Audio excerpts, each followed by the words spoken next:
Você provavelmente já viu uma série tomar uma decisão de roteiro que não esperava, mas já parou para pensar como os autores das obras precisam lidar com isso? Recentemente, a criadora de um incrível circuito digital, o Guzi Works, sofreu ataques inacreditáveis devido a algumas opiniões que ela tinha sobre o próprio desenho. A situação foi tão grave que ela soltou um desabafo pra lá de intenso, mas a Guzi não foi a única. Ao longo da história dos desenhos animados, nós tivemos diversos exemplos, desde casos em que os criadores recebem críticas tão absurdas que parecem loucura, até outros momentos que os criadores parecem ter aceitado feedback, mas transformaram a obra deles em praticamente outro show. Olha, Digital Circus é uma série complicada de se administrar, porque diferente de grandes empresas onde muitas vezes um desenho falho não faz muita diferença, a Glitch, por ser uma empresa menor, acaba sentindo bem mais essas críticas, e como se isso não fosse suficiente, a criadora da série é significativamente mais ativa nas redes sociais que outros criadores. E apesar disso ser bem legal, porque nós temos uma interação maior entre criador e público, por outro lado nós recebemos um lembrete quase sempre do porquê a internet está tão chata ultimamente.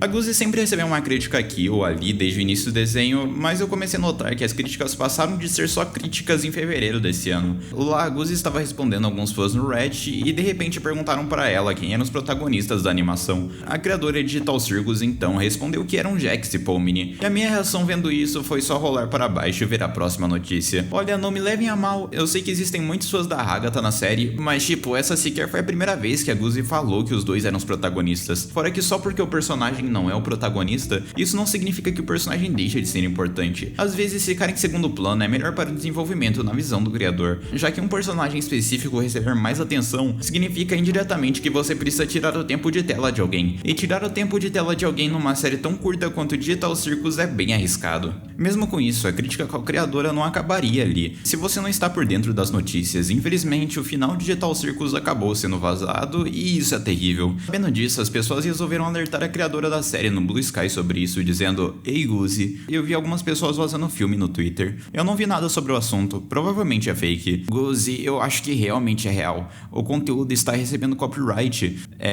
Bem, quem se importa?" Eu quero deixar claro que eu não acho que essa foi a melhor resposta possível para dar a situação. Tipo, muita gente tá empolgada com o filme, mas o que as pessoas não perceberam é que a Glitch tá zoando nesse post. Se você pegar pra ver as redes sociais dela, a maioria dos tweets dela são irônicos com alguma situação óbvia. O que a Guzi realmente foi dizer é que ela se sente mal pelo filme ter sido vazado, mas que infelizmente a Glitch não pode fazer nada sobre o assunto. Eu até acho que ela poderia ter se comunicado melhor, mas isso não foi suficiente pra internet, porque os ataques conseguiram ser ainda piores, com algumas pessoas dizendo que ela não sabe nada sobre a própria série ou que ela foi uma pessoa para administrar o desenho, revivendo algumas críticas que ela recebeu no passado. Isso levou a Guzi a ter uma declaração bem humana, falando que aquilo era o sonho dela, mas ver pessoas cada vez menos apoiando seu trabalho só faz ela pensar que as coisas não valeram a pena no fim das contas. Porque desde sempre a criadora de Digital Circus tentou se aproximar da comunidade. Mesmo assim, parece que por isso ela acabou sendo uma das pessoas mais perseguidas que eu já vi, mesmo existindo outros autores de obras infinitamente piores por aí. A prova disso é que até no post onde ela tentou ser honesta sobre seus sentimentos, ela acabou recebendo hate. Eu até entendo você não gostar de alguém por causa de um tweet que a pessoa fez há muitos anos atrás, mas tipo, a esse ponto só está virando uma perseguição desnecessária com ela, ainda mais considerando que ela mesma criou seus personagens. O pior de tudo é que, de certa forma, eu até entendo de onde vem esse ponto de vista dos fãs de Digital Circus. Quando você vê uma história, é muito comum você imaginar cenários entre episódios, mas eu gosto de lembrar que muitas vezes as histórias que o fã do desenho pensa podem ter sido imaginadas pelos criadores do desenho, mas elas não aconteceram na série por algum motivo. Um caso que mostrou uma situação parecida pra mim e que no fim das contas o criador do desenho acabou sendo muito inocentado foi o caso que aconteceu com Matt Braley, o criador de Amphibia. Apesar de Amphibia ser o meu desenho favorito junto com Steven Universo, eu tenho que reconhecer que a primeira temporada do desenho é diferente do que ele se tornou na segunda e terceira temporada. E uma dessas coisas foi que a primeira temporada se certificou em mostrar o ponto de vista da Amy sobre a amizade que ela tinha com Marcy e Sasha. E apesar de um deslize acontecer no episódio da reunião, após isso a amizade com a Marcy foi muito fortificada, sendo muito divertido ver as interações entre elas. Com o desenho fazendo sucesso então, Matt Braley aceitou o convite para dar uma entrevista no YouTube, mas mal sabia ele que isso lhe causaria muita dor de cabeça, porque em determinado momento Matt sugeriu que Annie, Marcy e Sasha não eram exatamente as melhores amigas e que elas tinham muitos problemas envolvendo a amizade delas. Ver aquilo na hora parecia loucura, até eu admito,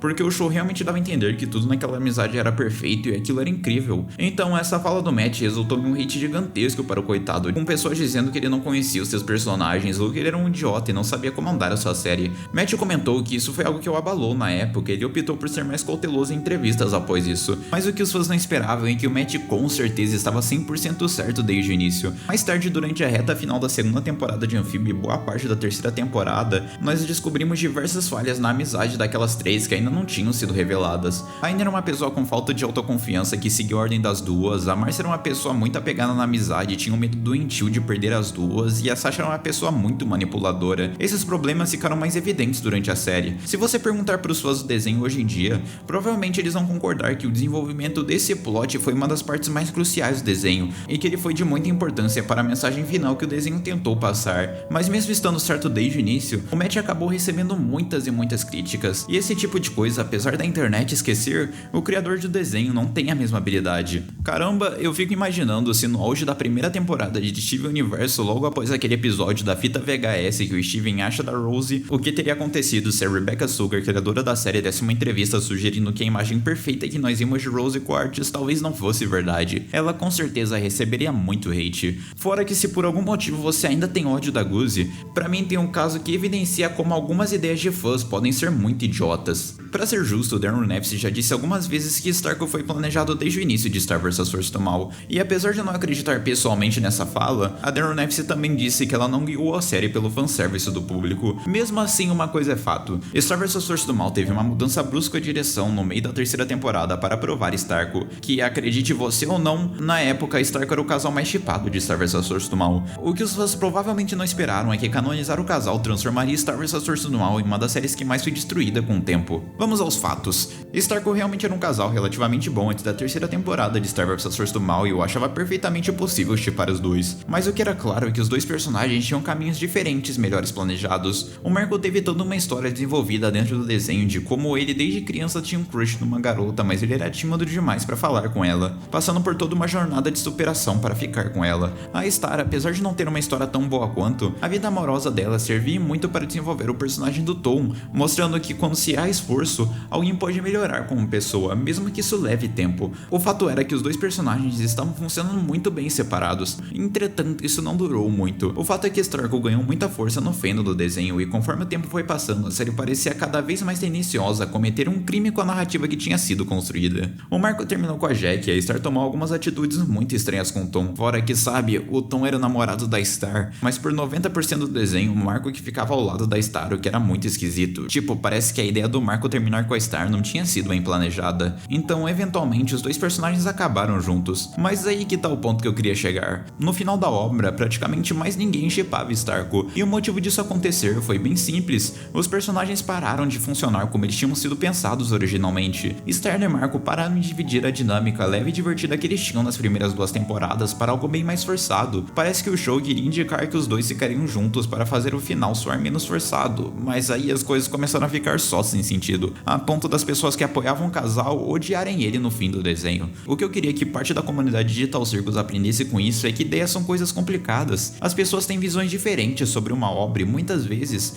uma pessoa que cria o desenho tem uma visão mais ampla sobre o mundo que ela está construindo, justamente porque ela passou boa parte do tempo dela planejando o desenho. Eu até acho que as visões que os fãs de Digital Circus têm sobre a obra parecem ser muito boas, mas isso não invalida as decisões já tomadas pela Guzi em relação à série. Pelo menos até o momento, essas decisões se mostraram muito assertivas. Ver toda essa situação me lembrou uma frase que o gênio Alex Search falou sobre a internet uma vez, onde ele disse: o problema do Twitter é que as pessoas de lá tratam personagens ficcionais como pessoas reais e pessoas reais como personagens ficcionais que não têm falhas. Mas bem, eu acho que eu tinha pra dizer no vídeo de hoje era isso. Muito obrigado por me ouvir até aqui, valeu mesmo por serem incríveis e eu te vejo no próximo vídeo. Tchau!